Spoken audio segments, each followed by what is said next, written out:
지금부터 사랑과 기도로 만들어가는 생명 있는 방송 CHB 크리스찬 헤럴드 방송을 시작합니다.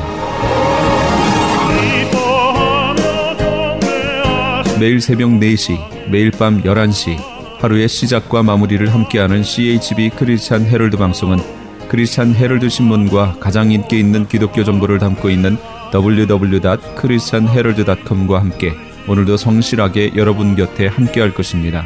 하나님께서 선물로 주시는 오늘 하루를 CHB 크리스찬 헤럴드 방송과 함께 소망으로 열면서 오늘도 하나님을 섬기며 영혼을 사랑하는 복된 하루가 되시기를 바랍니다.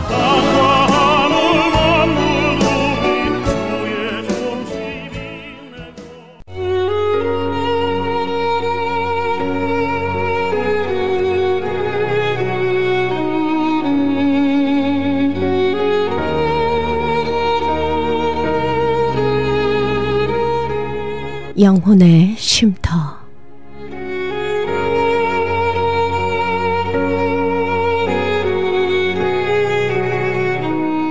영혼의 쉼터 애청자 여러분 안녕하세요. 고선비입니다. 주님 안에서 평안하시지요?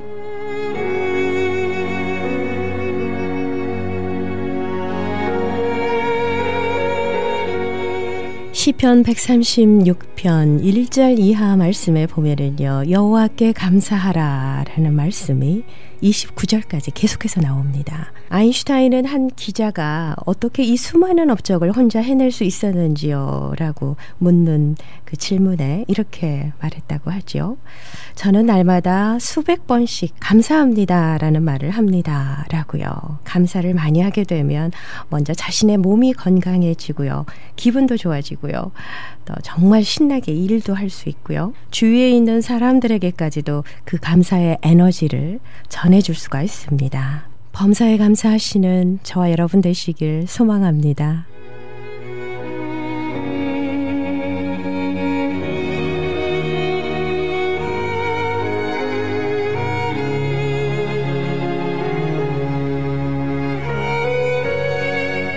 이 시간 귀한 말씀으로 은혜 주십니다. 남가주 새소망교회의 김성민 목사님께서 축복의 말씀 주십니다. 베드로전서 2장 11절에서 17절까지의 본문 말씀으로 반대로만 하면 됩니다 라는 설교 제목의 메시지입니다. 은혜 많이 받으시기 바랍니다.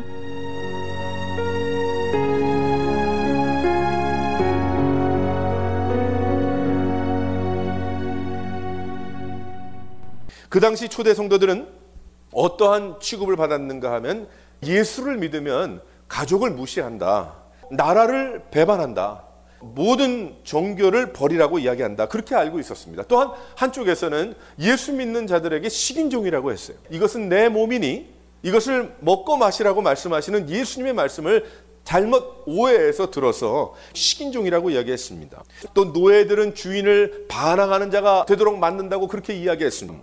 이러한 어려움 가운데 성도들이 그 세상에서 많은 오해를 받고 어려움을 받고 힘든 그러한 가운데 있을 때 어떠한 것이 길이라고 이야기했는가 하면 하나님께서는 이 베드로전서의 말씀을 통해서 삶으로 보여주는 것밖에 없다. 다른 어떤 이론적으로 말을 잘하고 정리를 잘해서 종이로 설명을 해서 이렇게 해서 되는 것이 아니고 살아야 된다. 바로 그것을 설명하고 계시는 것입니다. 말하기는 쉬울지 모르지만 삶으로 보여준다는 것은 굉장히 어려운 것입니다. 그 이유는 삶으로 보여주다 보면 불이익을 당할 수도 있고 또 관계에 불이익을 당할 수도 있고 이제 겨우 흩어져서 자리를 잡고 살고 있는 그 사람들이 더 힘든 고난 가운데 빠질 수가 있기 때문입니다. 이 이야기는 지금도 마찬가지예요. 하나님은 주님을 섬기는, 하나님을 사랑하는 그러한 성도들이 세상과 구분된 삶을 살라고 하시는데 이 세상과 구분된 삶을 살면서 이 세상에 하나님을 증거하는 삶을 살라고 말씀을 하시지만 그러한 삶의 결단은 우리에게 많은 불이익을 줄 수도 있다는 것이죠. 우리의 가치관이 바뀌지 않으면 결코 할 수 없는 것이고 삶으로 실천할 수가 없는 것입니다. 나그네요 행인이기 때문이라고 말씀하고 있죠. 나그네와 행인이라는 신분에 대한 분명한 확신, 바로 그것을 깨닫게 되면 그러면 모든 것이 다 쉬워진다고 이야기하고 있습니다. 여기에 나그네라는 뜻은 영주권자를 의미하고 있습니다. 영주권자는 그 땅에 살 수가 있습니다. 일할 수 있습니다. 하지만 시민의 권리는 없죠. 언제든지 떠날 수 있는 그러한 사람입니다. 결국 성도는 이 세상의 나그네요 천국의 시민권을 가진 자임을 믿으시기를 바랍니다. 이것에 대한 확실한 가치관이 설 때에 그들이 받았던 온갖 비방과 모략과 박해를 이길 수가 있다는 거예요. 어떻게 증명하고 살 것인가? 내가 나그네요 행인이라는 것을 내가 분명히 깨닫고 내가 어디를 향해서 어떻게 살아가고 있는지를 삶으로 보여주면 문제 다 해결될 수가 있다라고, 이길 수 있다라고 설명하고 있으신 겁니다. 베드로는 이러한 행인의 삶을 살다 보면 11절 말씀에 보면 영혼을 거스르는 육체의 정욕들이 공격에 올 것이라고 이야기합니다. 그 이유는 바로 그 나라의 상황과 전혀 관계없는 사람들이기 때문에 그래요. 그 나라의 가치관과는 전혀 다른 가치관을 가지고 사는 사람들이기 때문입니다. 육신은 그곳에 있으나 그곳의 사람들과는 전혀 다른 그런 생각을 가지고 사는 사람들이라고 이야기하고 계십니다. 그래서 베드로는 이러한 세상의 것들, 성도의 삶과 전혀 관계없는 영혼을 혼미케 하는 그러한 거스리는 것들에서 한 발짝 물러서야 된다라고 말씀하고 있죠. 성도들은 그러한 것이 무엇인지를 깨달아서 거기에 그냥 속하여 사는 것이 아니고 구분되며 한 발짝 뒤에서 그것을 바라보고 살아야 된다라고 말씀하고 있습니다. 나의 만남들이 정리되어야 하고 나의 버릇과 습관들이 정리되어야 하고 나의 결정들과 나의 말들과 나의 관념들이 바뀌어야 하는 것입니다. 그런데 이 세대의 교회에 나오는 사람들을 이렇게 보게 되면 다 그렇게 살아야 되는데, 세상과 구분된 인생을 살아야 하는데 그렇게 살지 않는 사람들이 눈에 더 잘 띄우다 보니까 그러다 보니까 어떤 결론이 생기냐면 뭐 다 그렇게 사는데, 뭐 교회 다녀도 다 그렇게 하는데, 예수 믿는다 해도 다 그렇게 하는데, 세례를 받았어도 다 그렇게 말하고 그렇게 살던데 라는 이야기를 하더라는 것입니다. 그런데 참 놀라운 것은 예수님을 믿은 지 얼마 안 된 사람들이 더 잘 알더라는 거예요. 무엇이 갈 길이고 무엇이 갈 길이 아닌지를 제대로 구분하더라는 것입니다. 오히려 예수 믿고 버려야 할 것과 버리지 말아야 할 것을 바로 구분하더라는 것입니다. 믿기 이전에 믿는 것이 무엇인지를 생각했고 그것을 알고 예수님을 영접했기 때문입니다. 그런데 정작 성숙한 그리스도인이 되고도 남는 시간을 가진, 조금 오래 믿었다는 그러한 사람들 사이에서 다 그런 건 아니나 오히려 그것이 영적인 것이 무뎌져서 뭐 다 그런데, 뭐 다 그렇게 살고 있는데, 다 그런 생각 가지고 있는데, 다 그것이 헌신이라고 이야기하는데, 다 그렇게 하는데 라고 생각을 하더라는 것입니다. 내 방법대로 믿고 내 방법대로 살고 내 방법대로 말하고 내 방법대로 결심하고 내 방법대로 가고 내 방법대로 만나고 내 방법대로 봉사하면서 자신은 신앙생활 잘한다라고 착각하고 있더라는 것이죠. 그러나 그것이 하나님과 무관하다면 여러분은 사회봉사 혹은 커뮤니티 모임보다, 그것보다도 아무런 의미가 없는 것을 보면서 신앙생활이라고 오해하고 착각하며 살아갈 수가 있는 것입니다. 하나님은 우리가 이 세상에서 한 걸음 뒤로 나가기 원하십니다. 어떠한 것이 그렇습니까? 바로 나를 잡아 끌어 하나님을 멀리하게 하는 그러한 행위들, 그러한 생각들, 그것에서 한 발짝 뒤로 물러나고 멀리 떠나야 함을 믿으시기를 바랍니다. 제가 늘 그런 생각을 합니다. 어떤 생각을 하냐면 다 그렇게 생활하는데 그런데 다 그렇지 않더라고요. 가정들이 올 때가 있잖아요. 그리고 어떤 분들은 기도 많이 하고 생각 많이 하고 많이 알아보고 앞으로의 오랜 기간 나의 인생, 나의 믿음 생활을 맡길 만한 교회를 찾습니다. 그리고 내가 여러 교회들이 있지만은 내가 마음 놓고 찬양하고 기도하고 은혜 받을 곳을 내가 찾습니다. 내가 깨달음이 있고 믿음이 성숙하기를 원합니다. 이 마음을 가지고 오는 분들이 굉장히 많이 있더라고요. 어떤 분들은 목적의식을 가지고 오는 사람도 있겠지만 그 사람들 말고 정말 오랫동안 기도하면서 예배를 드릴 장소를 찾고 주님 앞에 갈급한 심령으로 나와서 그저 은혜만 받기 위해서, 하나님 바라보고 주님이 부어주시는 놀라운 은혜와 사랑을 충만히 받기 위해서 그 간절한 마음으로 나오시는 분들이 계시더라고요. 그러니까 다 그런 게 아니에요. 교회 다 그런데, 다 그렇게 그냥 다니는데, 그럭저럭 다 그런데, 그런 게 아니더라고요. 처음 믿는 분들 보면 어떻게 해야 하나님을 바로 믿을까 고민을 하는데, 참 금방 예수 믿고 세례 받은 지 얼마 안 된 분들은요, 저는 아무것도 모릅니다. 얼마나 귀한 마음인지 몰라요. 그러다 보니까 그저 속도는 늦고 많이 알지 못하는 부분이 있을지 모르겠지만 마치 스폰지와 같아가지고 말씀을 전하고 설명을 해주고 제대로 인도하면 그것을 다 빨아들이고 그것을 다 흡수해서 자신의 삶을 어떻게 하든지 고민 가운데 변화시켜보고 주님을 바라보며 나가기 위해서 발버둥 치고 노력하는 그러한 분들을 보게 됩니다. 다 그렇지 않더라고요. 다 그저 그럭저럭 믿는 사람들이 아니더라고요. 이 세대에 하도 많이 그 교회와 성도들이, 크리스찬이라는 사람들이, 또 교회를 다닌다는 교인들이 다 그럭저럭 다니다 보니까 다 그런 것 같이 보이지만 그렇지 않더라고요.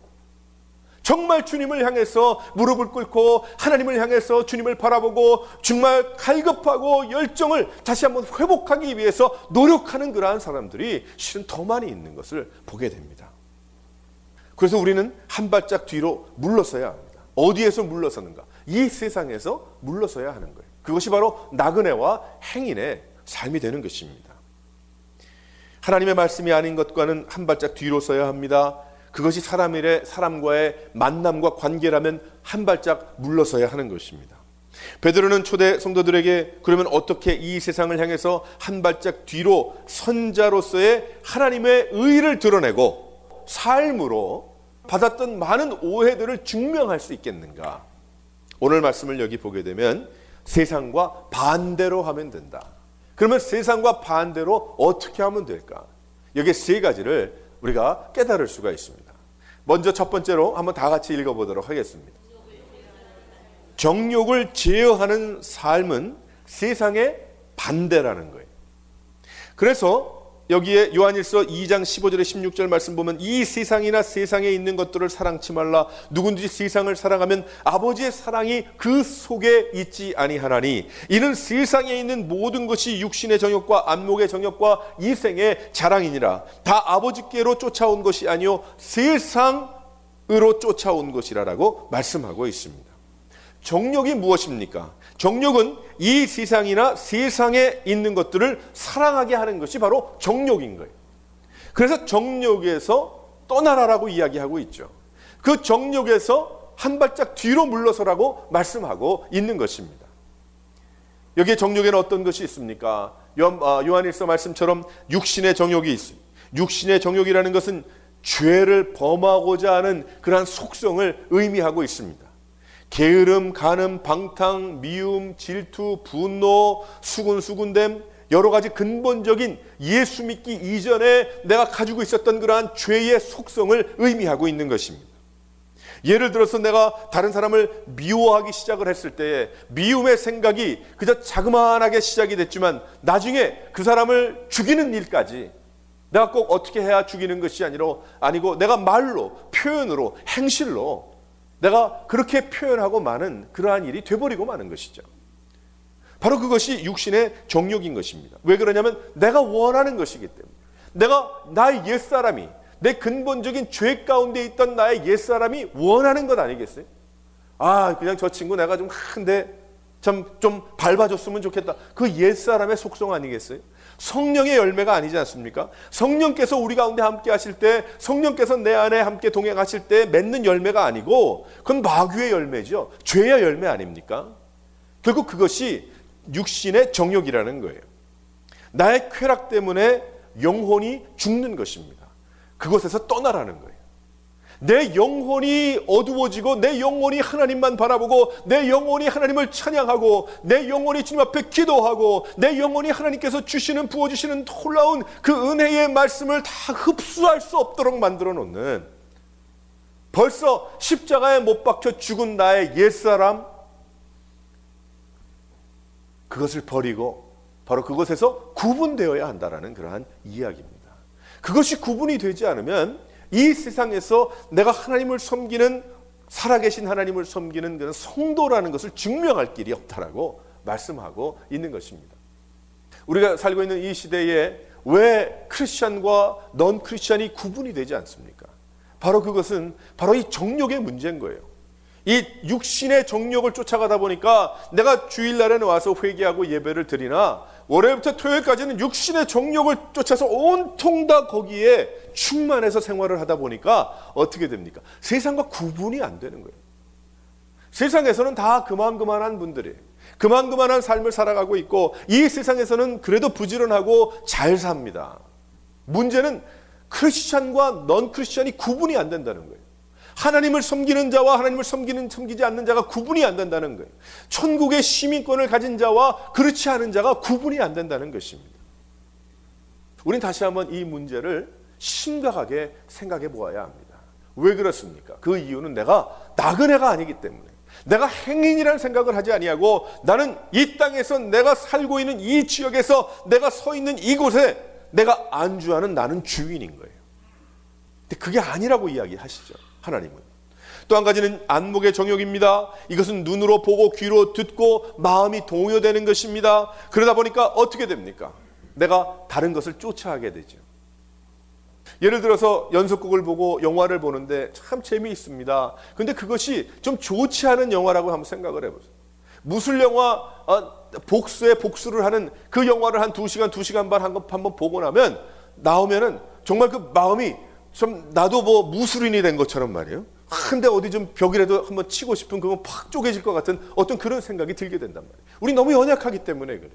그래서 내가 무엇을 보고 무엇을 듣느냐, 이게 굉장히 중요한 것입니다. 정말 바로 듣고 바로 봐야 하는 것이죠. 그래서 더욱더 주님 앞에서 우리가 무릎을 꿇고 하나님이 주시는 귀한 은혜를 받기 위해서 기도하고 말씀 보고 찬양하고 예배하는 그 삶에 전념해야 될 줄 믿으시기를 바랍니다. 또한 이생의 자랑이 있어요. 이생의 자랑은 무엇인가 하면 교만한 마음이에요. 내가 하나님보다 위에 있는 그러한 마음이에요. 온통 다 나의 자랑과 나의 여러 가지 과거의 배경에 대한 그러한 이야기들, 결국 하나님과의 화평, 또 이웃과의 평화를 다 깨부실 수 있는 그러한 것들입니다. 이러한 것들은 바로 무엇인가? 바로 정욕에서 나오는 그러한 일들이라는 것이죠.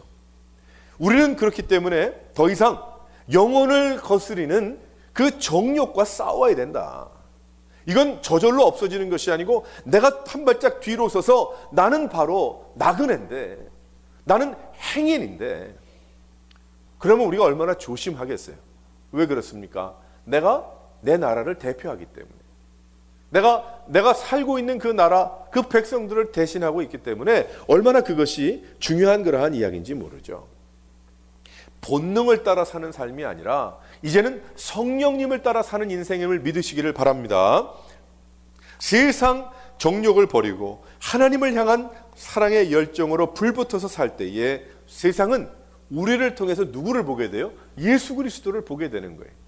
나를 통해서 살아계신 하나님을 보고 나를 통해서 성령님의 다정하시고 정말 가까우시고 사랑이 많으신 귀한 그 은혜를 나를 통해서 보게 되는 것입니다. 마음대로 살면 안 되고 정욕을 따르지 않고 성령님을 따르는 삶을 살아가야 될 줄 믿으시기를 바랍니다. 그래서 이 세상에 어떻게 내가 증명할까? 이 세상에 예수 믿는 그 삶, 온통 오해하고 있는 그 사람들에게 내가 어떻게 말할 수 있을까? 말이 아니라 삶이라는 거예요.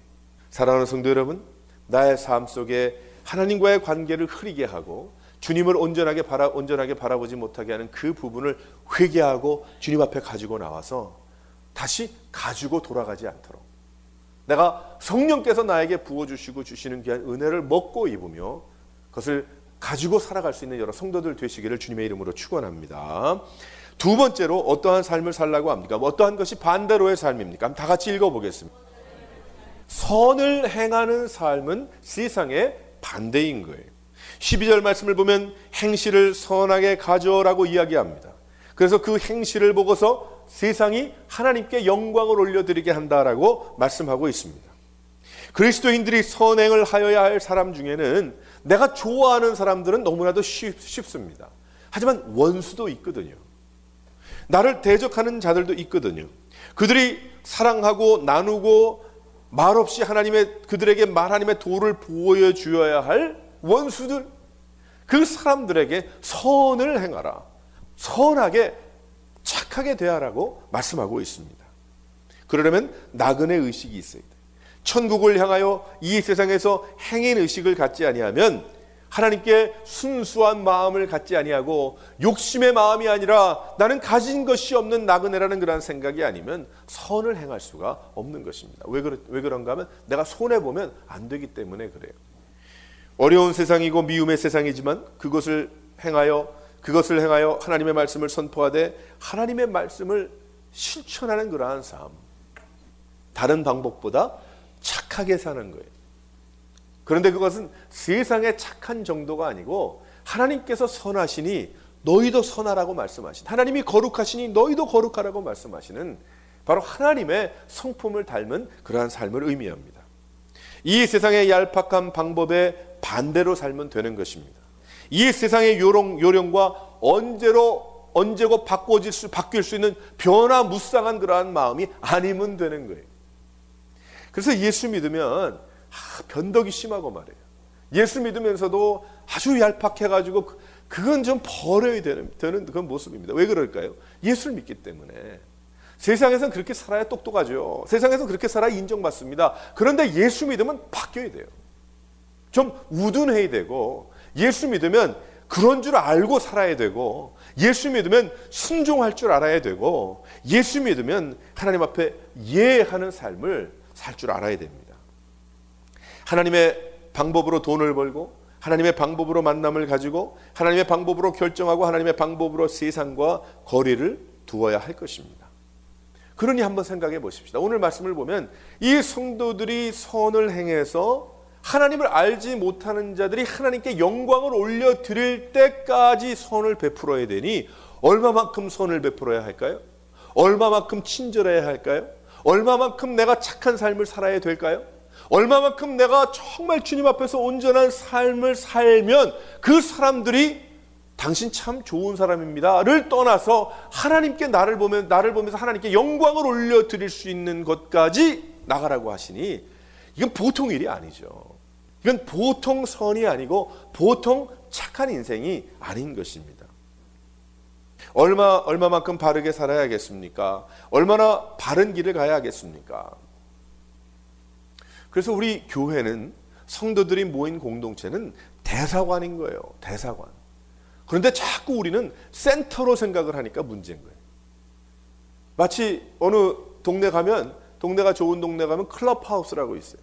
그래서 그 동네 사람들이 와서 저 친교 모임도 할 수 있고 빌려서 파티도 할 수 있고 그런 곳으로 알아요. 교회는 그런 곳이 아닙니다. 교회를 그런 것으로 아니까 자기 주장이 심하고 다른 사람을 경계하고 다른 사람을 정죄하고 그리고 좋다 나쁘다 이런저런 온통 다 말도 안 되는 이야기가 나오는 그 이유가 왜 그런 줄 아세요? 나그네의 삶을 살지 않기 때문에 그런 것이고, 교회가 바로 대사관이라는 것을 잊어버렸기 때문입니다. 교회는 대사관인 거예요. 제가 대사관에 한번 가봤더니 그 나라를 소개하는 것들이 거기 꽉 차 있더라고요. 우리 교회는 어떻습니까? 우리 남가주 세서만교회 우리 공동체는 어떤 가운데 있습니까? 대사관입니까? 아니면 센터입니까?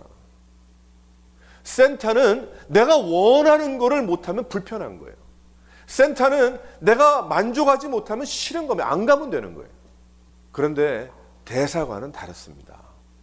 내가 어느 나라의 대사관의 대사로 그 나라를 대표하는 가운데 있다고 하면 그는 모든 게 다 달라지는 거죠. 근데 우리는 천국의 시민권자요, 이 세상에 그리스도를 대신하는 대사들 아니겠어요? 그리고 교회는 교회에 탁 오면 무엇을 경험해야 됩니까? 천국을 경험하고 하나님이 어떠한 분이신지를 경험하고 십자가의 사랑이 무엇인지를 경험해야 되지 않겠어요? 우리는 어떠한 삶을 살아야 되겠는가? 교회 안에 더욱 선하게 착한 행실이 정말 좋은 관계로 우리가 그렇게 맺어져야 한다는 것입니다. 벌써 우리는 그렇게 맺어졌긴 했지만은, 그래서 13절 말씀을 보면 선을 행하는 자를 포상하기 위하여 보낸 총독에게도 그렇게 하라. 바르게 정치하는 사람에게 순종하는 것도 선행이라는 거예요. 이 세상에. 그러니 우리가 이 세상의 위정자들을 위해서 얼마나 기도해야 되겠습니까? 하나님께서 우리에게 순종하라고 그랬잖아요. 근데 영 말도 안 되는 사람에게 순종할 수 없지 않습니까? 그러니 우리 예수 믿는 자는 우리가 살고 있는 이 땅의 위정자들을 위해서 어떻게 해야 돼요? 열정적으로 기도해야 되는 거예요. 그래서 곁길로 나가지 아니하도록 내가 순종해야 되는, 내가 충성을 다해야 되는, 내가 살고 있는 이 나라가 옆길로 나가지 않도록 내가 열정적으로 기도하고 무릎 꿇어야 하는 것입니다. 그때에 바로 이러한 부분들이 성립이 되는 것이죠. 하나님은 우리들에게 선한 행실을 가지고 나아가라고 말씀하고 있는 것입니다.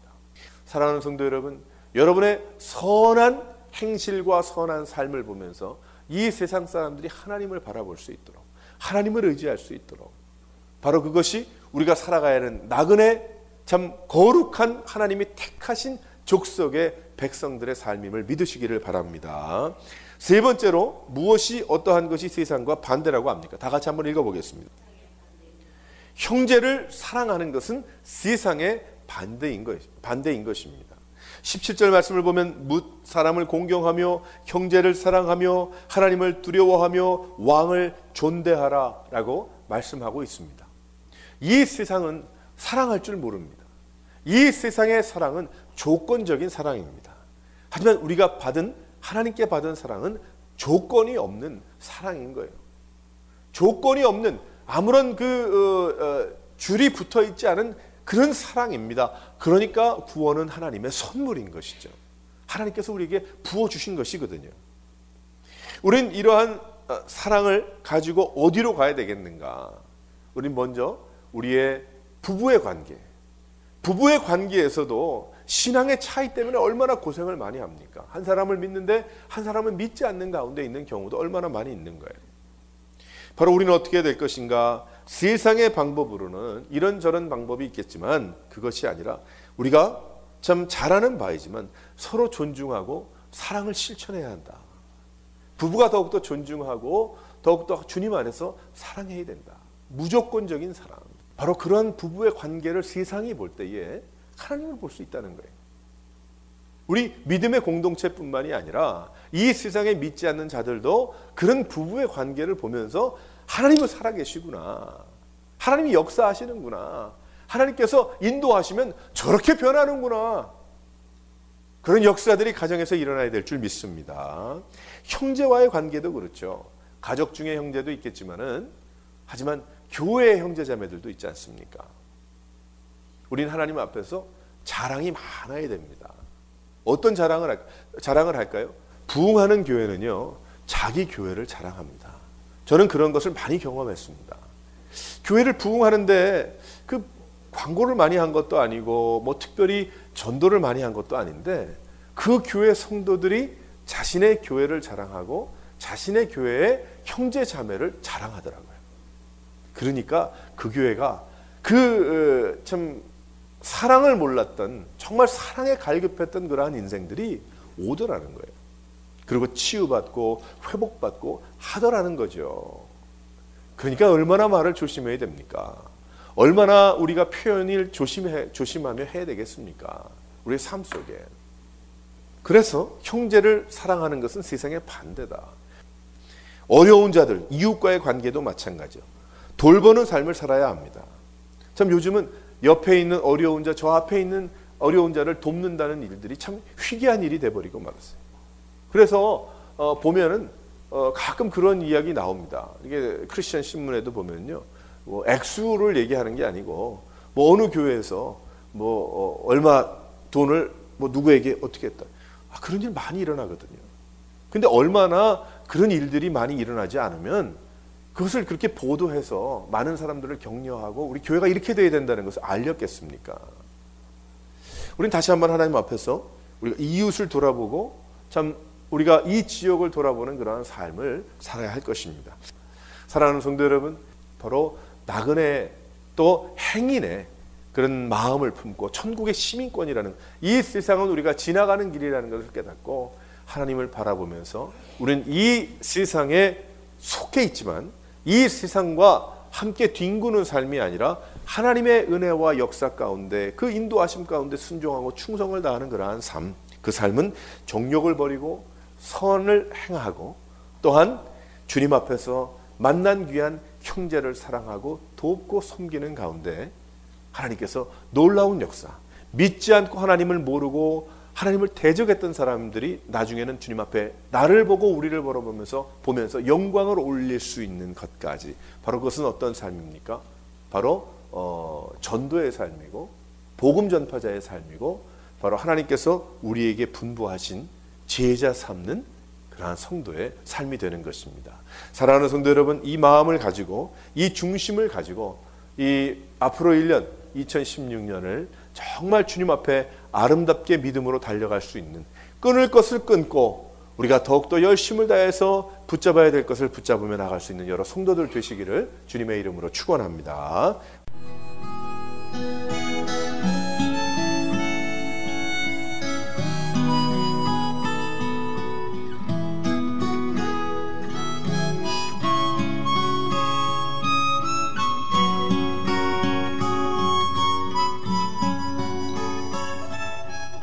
지금까지 남가주 새소망 교회의 김성민 목사님께서 말씀 주셨습니다. 베드로전서 2장 11절에서 17절까지의 본문 말씀으로 반대로만 하면 됩니다 라는 설교 제목의 메시지였습니다. 큰 은혜 받으셨는 줄 믿습니다. 남가주 새소망 교회 위치 소개를 해드립니다. 500 몬테벨로 블루버드 로즈미드에 자리하고 있습니다.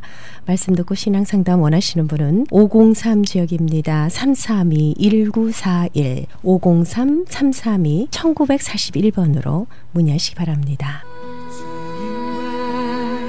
같이 거룩하게 하소서. 여러분께서는 저희 크리스천 헤럴드에서 보내드리는 선교방송 영혼의 쉼터 함께하고 계십니다. 이 시간 영혼의 쉼터는 자연이 준 선물 M3에서 도움 주고 계십니다. M3를 아십니까? 무슨 병에 걸렸던지 큰 효과를 준다는 신비한 영양제. 혈액에 영양을 공급하여 힘이 생기니까 피곤하지 않고 이제는 지팡이 없이 걸을 수 있다고 많은 분들이 간증을 합니다. 혈액 해독, 기력 회복, 뼈 골수 영양 공급, 심장, 뇌, 혈전 용해. 유태인 회사가 제조한 특수 영양제 M3. 혈액 순환을 잘 되게 하는 최고급 영양제 M3. 크던 작던 아픈 곳이 있다면 M3. 213-435-9600, 213-435-9600번입니다. 정직한 마음으로 권해드립니다.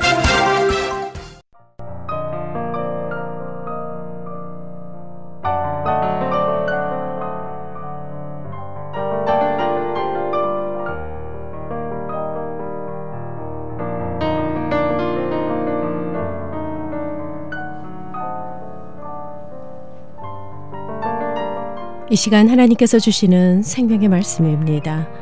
코널스톤 교회의 이종영 목사님께서 말씀 주십니다. 에베소서 2장 19절에서 22절까지의 본문 말씀으로 코널스톤 시리즈 설교 이 시간 함께해 주십니다. 은혜 많이 받으시기 바랍니다.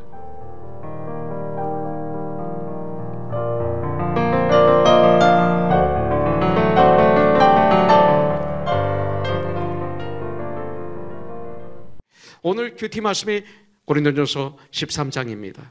사랑장이죠. 그런데요, 여기 보니까 고린도전서 12장 31절에 보니까 너희는 더욱 큰 은사를 사모하라. 내가 또한 가장 좋은 길을 너에게 보이리라. 이렇게 말씀하고 있어요. 이게 무슨 뜻일까요? 그러면서 사랑으로 들어갑니다. 사랑에 대해서 우리에게 가르쳐주고 있습니다. 그런데 우리는 고린도전서 13장만 가지고 우리가 말씀을 받으면 안 됩니다. 그 전장을 봐야 됩니다. 그 후장을 봐야 됩니다. 그럼 내용이 내 안에 들어오게 되어 있습니다. 11장에 보면 그 고린도 교회에 이렇게 분리, 갈라짐들이 있는 걸 볼 수가 있습니다. 네 편으로 갈라져 있는 고린도 교회를 볼 수가 있습니다. 또 음식을 먹는 문제로 아픔이 있었던 걸 볼 수가 있습니다. 그래서 성찬 예식을 가르쳐주면서 바울이 음식에 대해서 또 고민하고 있습니다. 그러면서 12장에 들어오니까 은사 문제로 그 교회가 아주 시끄러웠던 것을 우리가 볼 수가 있습니다. 고린도 교회에 문제가 생겼던 은사들의 문제를 이야기합니다. 그러면서 13장에 사랑에 대해서 말씀하시고 다시 14장으로 넘어가면서 은사에 대해서 또 말씀하십니다. 14장에 들어가니까 예언의 은사, 방언의 은사에 대해서 주님의 사랑에 근거하여 어떻게 사용해야 되는지 우리에게 가르쳐주고 있습니다.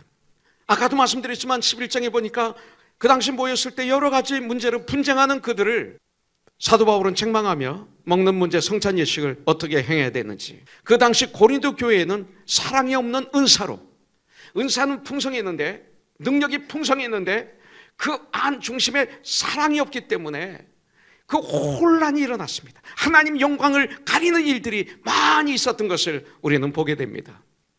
그러면서 오늘 이 13장은 우리가 은사들을 어떻게 제대로 사용하여서 우리 주 여호와 하나님께 영광을 올려드리는 그런 교회, 그런 그리스도의 몸으로 건강하게 지어져 가야 될 것인가, 2016년 이거에 대해서 우리에게 알려주고 계십니다. 은사, 기프트죠. 값없이 주님이 나에게 주신 능력, 선물, 이렇게 되겠죠. 예, 바로 이 은사는 궁극적으로 뭐예요? 교회를 유익하게 하기 위해서 주신 거예요. 교회는 바로 우리가 교회죠. 고린도전서 12장 7절에 보면 성도들을 유익하게 하기 위해서 하나님이 우리 각자에게 주신 능력, 선물입니다. 예. 그래서 고린도전서 12장에 보면 9가지 은사가 나오고, 로마서 12장에 보면 7가지 은사가 나옵니다. 에베소서 4장의 11절에 보면 4가지 혹은 5가지 직분의 은사가 나옵니다.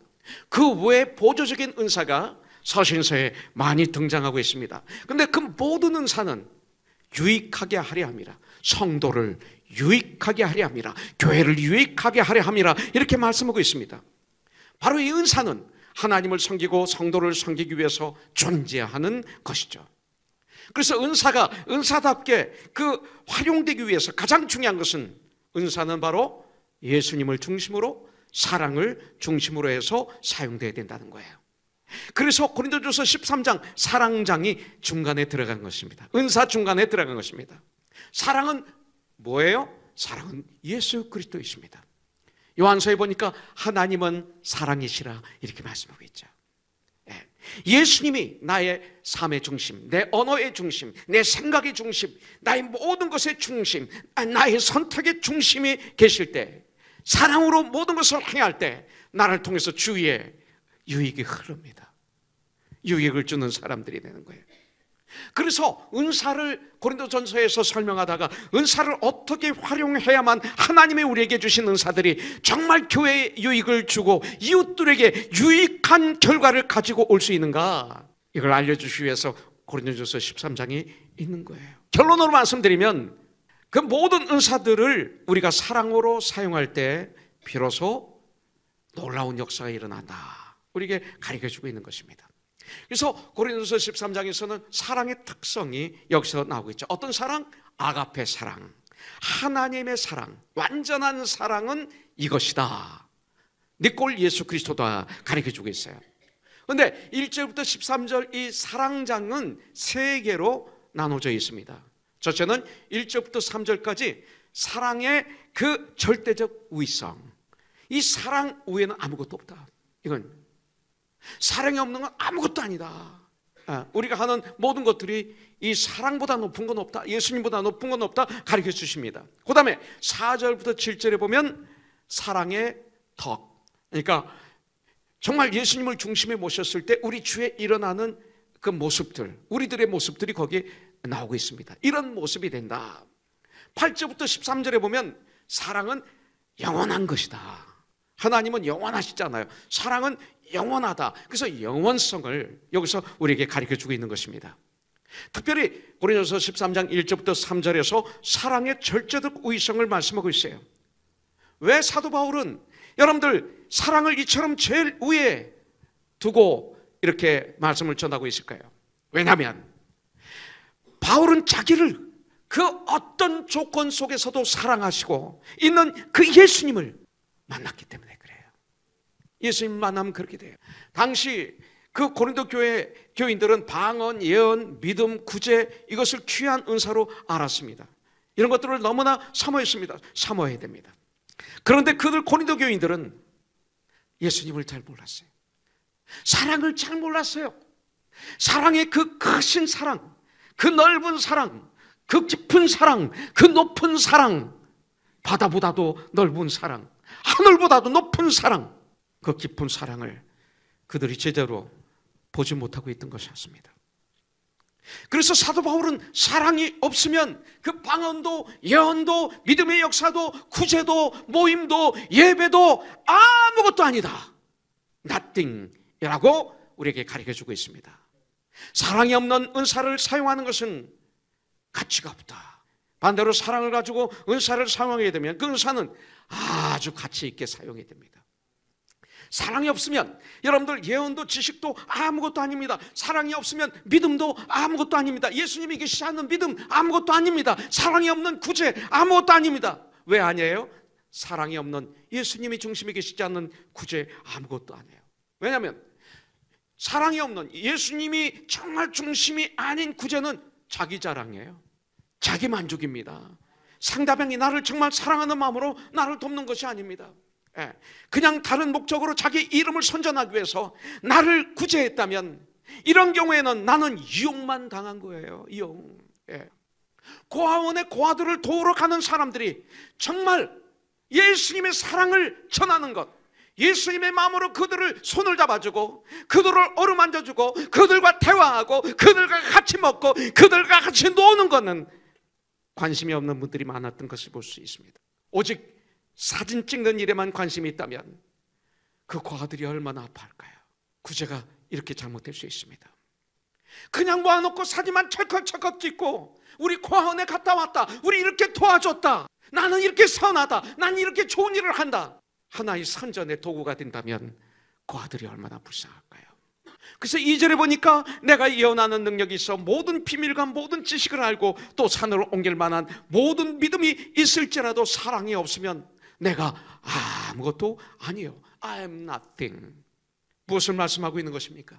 3절에 보니까 내게 있는 것으로 구제하고 모든 것으로 구제하는 거예요. 그럼 얼마나 희생합니까?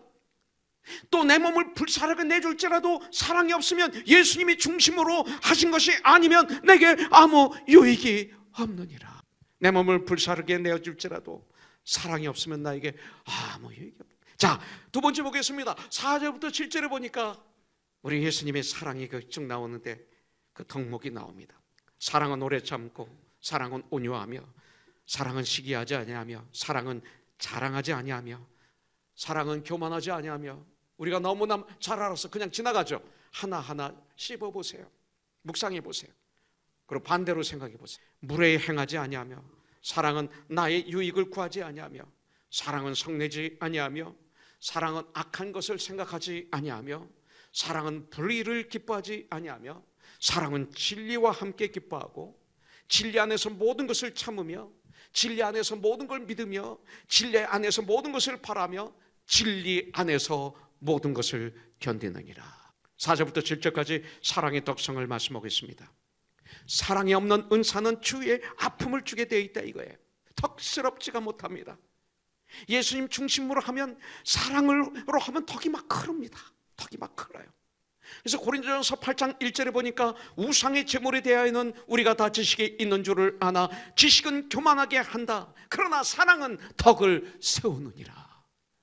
지식은 교만하게 합니다. 잘못하면 깨있지 않으면.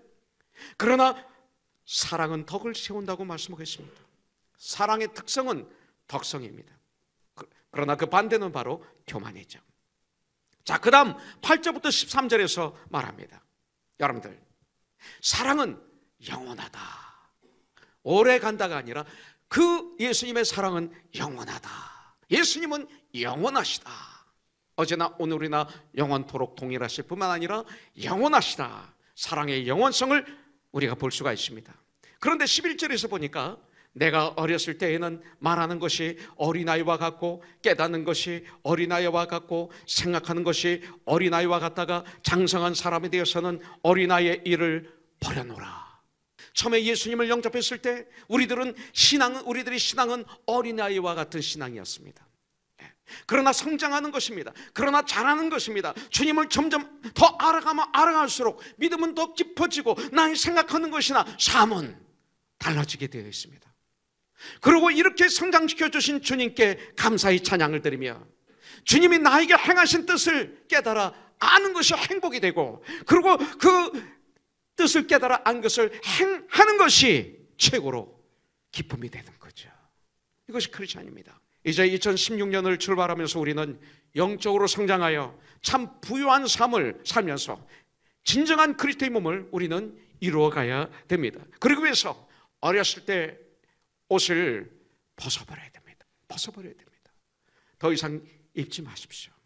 여러분들 신앙이 자라게 되면 영적으로 희미하게 보이는 것들이 확실하게 보이고 믿어지는 거 아세요? 선과 악을 분명하게 분별할 수 있게 됩니다. 성장하게 되면. 여러분들의 지금 신앙의 모습은 어떤 모습입니까? 여러분들 예수를 믿을 때 그 처음보다 많이 성장하셨습니까? 제자리에 혹시 있지는 않습니까? 제자리의 걸음을 하고 있지는 않습니까? 운동할 때 제자리 걸으면 건 괜찮지만 우리가 손에 손을 잡고 천국을 향해서 지금 걸어가는데 어떤 분은 제자리에 서서 계속 쫓아오지 않고 걷고 있는 사람들도 있다는 것입니다. 2016년 절대 안 됩니다. 2016년을 출발하면서 우리 잠잠히 이 시간 주님을 바라보는 시간을 가지십시오. 여러분들, 우리가 2016년도에 이루어야 할 것은 예수 그리스도 안에서 하나가 된 걸 굳게 잡아 지키는 전쟁을 하면서 함께 성전으로, 함께 그리스도의 몸으로 쥐어져 가는 것입니다. 진정한 주님의 몸으로 쥐어져 가야 그리스도인이에요. 그래서 우리 이름이 우리 교회 이름이 코너스톤입니다. 바로 여기에 나오는 말씀에 의해서 지은 거죠. 여기서 보니까 그리스도 예수께서 친히 모퉁이 돌이 되셨느니라. 영어로는 chief cornerstone이라고 그랬어요. 예수님은 chief 모퉁이 머릿돌이 되신 거예요. 여러분들, 그 얘기는 뭡니까? 너희들도 모퉁이의 돌이다 이거예요. 이제는 너희들이 코너스톤이다 이거예요. 너희들 통해서 하나님의 집이 지어져 가고 있다 이 소리입니다. 왜? 우리는 그리스도인이죠. 예수님을 따라가는 분이들, 작은 예수들입니다. 우리는 그리스도의 향기입니다. 우리는 그리스도의 편지입니다. 우리는 그리스도의 대사입니다. Ambassador of Jesus Christ. 미국이 대사가 한국에 가 있으면 그 사람이 바로 미국입니다. 우리가 있는 곳이 예수님이 드러나는 거예요. 우리는 작은 예수들이에요. 그래서 우리는 제2의 모퉁이 돌이 되는 거예요. 집을 짓는데 네 곳의 모퉁이 돌은 너무나 중요합니다. 그 돌을 어떻게 놓느냐에 따라서 건물은 건강하게 지어지고 튼튼하게 지어지고, 그렇지 않으면 무너지게 질 수가 있는 거죠. 그래서 형제님, 요새도 모퉁이 돌을 놓나요? 돌은 놓지 않지만 있죠. 그게 세멘트로 하지만 눈에는 안 보이지만 4개의 모퉁이가 정확해야 되죠. 그게 지금은 모퉁이 돌이 되는 거지. 그렇죠? 짓는데 이렇게 삐딱하게 하면 한 50층 지면 쓰러지겠죠. 바로 그거예요. 예수님이 모퉁이 돌이에요. 너무나 중요해요. 근데 머릿돌도 중요해요. 키스톤, 헤드스톤. 예수님은 모퉁이 돌이자 모퉁이 돌의 칩, 대장 되신 예수님이세요. 우리들의 대장, 우리들의 주인. 이것을 은역을 좀 해보겠습니다. 헤드스톤이라고 그러고 키스톤이라고도 하죠. 2000년 전에 그 유럽, 그 이스라엘, 터키 지역에 엄청난 건물을 짓을 때 성문을 짓습니다. 그러면 그 엄청난 돌 어디서 가져왔는지 모르겠어요. 주위에 돌이 없어요. 그런데 엄청나게 큰 돌을 가지고 와서 노예들이 성문을 지어갑니다. 하나를 놓고 그 위에 흙으로 놓고 또 놓고 그 위에 흙으로 놓고 또 올라가서 놓고 또 흙으로 놓고 하면서 성문은 이루어지면서 마지막에 키스톤, 우리 마지막에 거기다 헤드스톤, 그 돌을 하나 딱 끼고 흙을 다 제거하면 그 위에 탱크가 지나다녀도 끄떡없는 성벽이 되는 거죠. 성문이 되는 거죠. 그런데 그 성문을 무너뜨리기 위해서 그 키스톤, 헤드스톤만 싹 빼버리면 우르르 무너져. 교회가 그렇습니다. 예수님이 빠진 교회, 이미 무너진 교회입니다. 사랑이 없는 교회, 이미 무너진 교회입니다. 나에게 아무 소용이 없습니다. 그래서 코너스톤이 되신 예수님, 모퉁이의 돌이 되신 예수님, 그 예수님으로 말미암아 우리들 사이가 이어져야 되는 거예요. 돈이 아닙니다. 지방이 아닙니다. 학벌이 아닙니다. 나하고 가까운 것이 아니라 그 예수님으로. 이게 진정한 교회가 되는 것입니다. 그래서 진정한 그리스도의 몸으로 자라게, 건강하게 자라게 되는 것이죠, 그때. 그래서 영적인 성장은 오랜 시간과 하나님과의 끊임없는 교통이 필요한 것입니다. 그래서 오늘 여기서 말씀합니다. 뭐라고 그랬어요?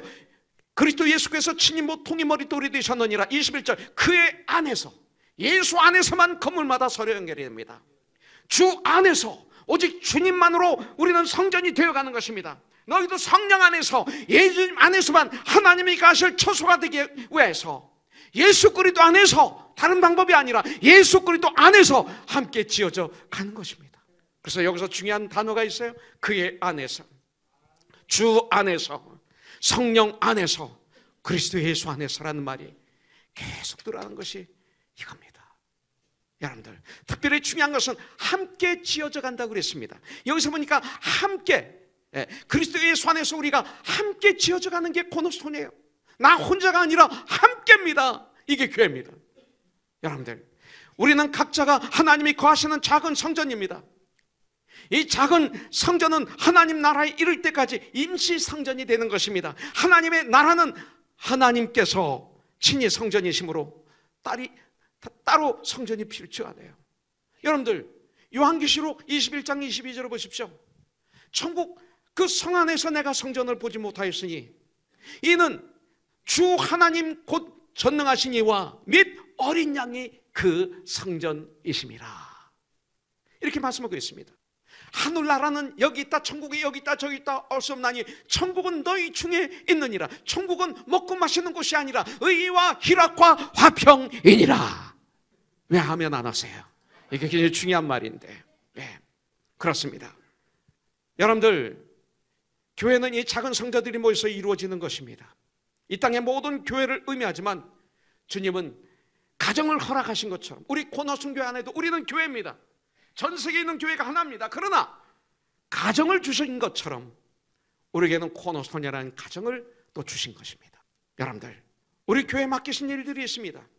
물론 모든 교회는 성도를 온전케 하며 봉사의 일을 하게 하며 그리스도의 몸을 세우기 위해서 존재합니다. 모든 교회는 너희는 가서 모든 족속으로 제자를 삼아 아버지와 아들과 성령의 이름으로 침례를 주기 위해서 존재합니다. 모든 교회는 증인의 사명을 감당해야 됩니다. 그러나 교회마다 칼라가 있습니다. 교회의 사명을 주십니다. 특별하게 우리 교회는 문화사역, 방송사역을 명령하셔서 세워졌었습니다. 그러다가 22년 전에 이곳에 와서 문화사역을 중심에 두는 사역을 하기 위해서 코너스톤을 세운 것입니다.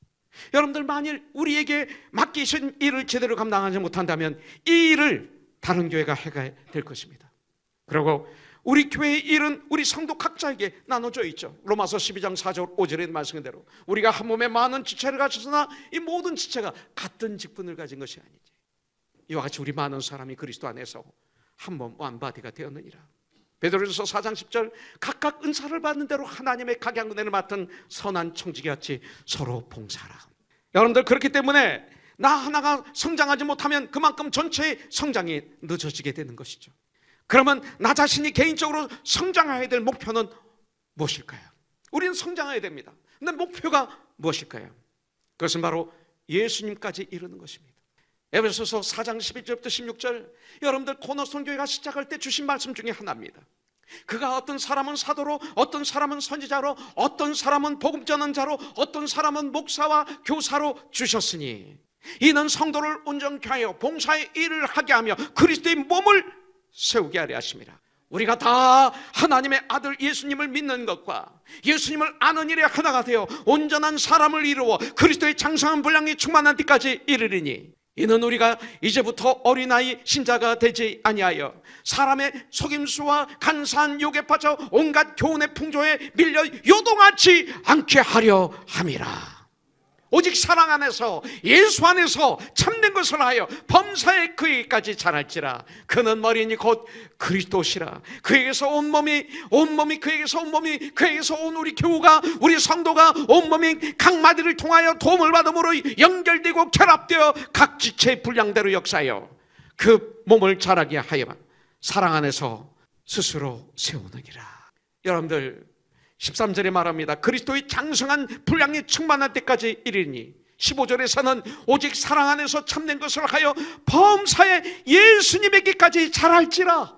그는 머리시니 곧 그리스도시라. 이렇게 말씀하고 있어요. 우리의 삶에서 예수 그리스도의 모습이 완성되는 것이 우리 인생의 목표가 되어야 됩니다. 그러면 주님이 하신 일을 내가 하게 되는 거죠. 이것을 다른 말로 말하면 현재 구원을 누려라 성화, 이런 뜻입니다. 아직 우리들은 하나님의 일을 잘 알지 못할 수도 있습니다. 그리스도인으로서의 생활이 익숙하지 못할 수도 있습니다. 그러나 우리는 흉내내야 됩니다. 흉내내야 돼요. 큐티는 흉내내는 것입니다. 참된 신앙은 예수님을 흉내내는 것입니다.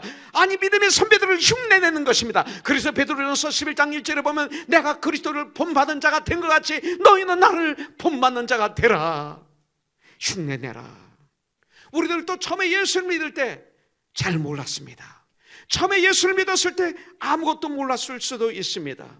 하나님이신 하나님을 알고 구원자를 알았지만 그리스도인으로서 어떻게 살아야 되는지 우리는 몰랐습니다. 그러다가 주의 믿는 지체들이 하는 것을 보면서 배웁니다. 주의 지체들이 그 말하는 것을 들으면서 배웁니다. 그러면서 성경을 읽으면서 배우고 하나님 말씀을 들으면서 배우면서 지금의 신앙이 이렇게 성장된 것입니다. 그렇기 때문에 성숙한 그리스도인과의 교제가 얼마나 중요한지 모릅니다. 교인이라고 교회 나온다고 다 크리스찬이 아닙니다. 다 장성한 분량의 이런 것이 아닙니다. 성숙한 그리스도인들과 교제하십시오. 그들을 닮을 수밖에 없습니다. 여러분들, 이제 하나님께서 우리에게 주신 새로운 2016년을 하나님 앞에서 정말 보람있고 효과적인 삶으로 이루기 위해서 나는 결단하기를 원합니다. 우리는 예수님이 아니고는 절대로 하나가 된 것을 굳게 지킬 수가 없어요. 왜? 우리는 생각이 다 달라요. 자라온 환경이 다 달라요. 도덕의 기준도 다 달라요. 좋아하는 것도 달라요. 우리가 교육받은 것도 달라요. 성격이 다 달라요. 여러분들, 좋아하는 것이 모든 것들이 비슷하게 보이는 것들도 있지만 완전히 달라요. 이 세상에서는 그 무엇으로도 우리를 하나가 되게 할 수가 없어요. 여러분들, 내 생각으로 나에게 이익이 되기 때문에 하나가 된 것처럼 꾸밀 수는 있지만 진정한 하나됨은 이 세상에서 이루어질 수가 없어요. 오직 사랑, 오직 예수 그리스도만, 오직 주님의 말씀으로만 하나가 된 것을 알 수 있고 지킬 수 있습니다. 하나님과의 기도도 왔다 갔다 해야 되잖아요. 우리 그렇게 2016년 예수님으로, 코너스톤 되신 예수님으로 코너스톤의 집을 지어가는 그리스도의 몸으로 이루어가는 저와 여러분들이 되기를 주님의 이름으로 축복합니다.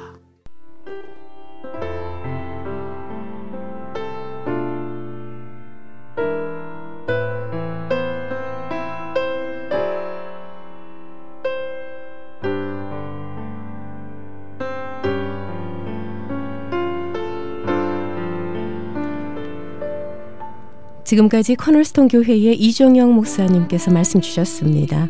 에베소서 2장 19절에서 22절까지의 본문 말씀으로 코너스톤이라는 설교 제목의 메시지였습니다. 은혜 많이 받으셨는 줄 믿습니다.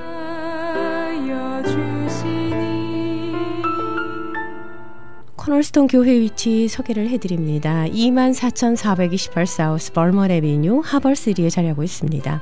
말씀 듣고 신앙 상담 원하시는 분은 310지역 530-4040 310-530-4040으로 문의하시기 바랍니다. 그리고 웹사이트 www.cornerstonetv.com을 참고하시기 바랍니다.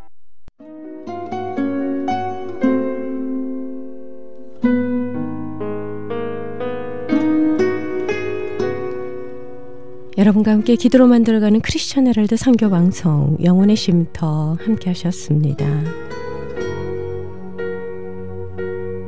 오늘도 하나님께서 우리에게 주신 축복의 말씀을 통해 평안한 밤 되시길 바랍니다. 저는 여기서 물러가겠습니다. 좋은 밤 되십시오. 샬롬.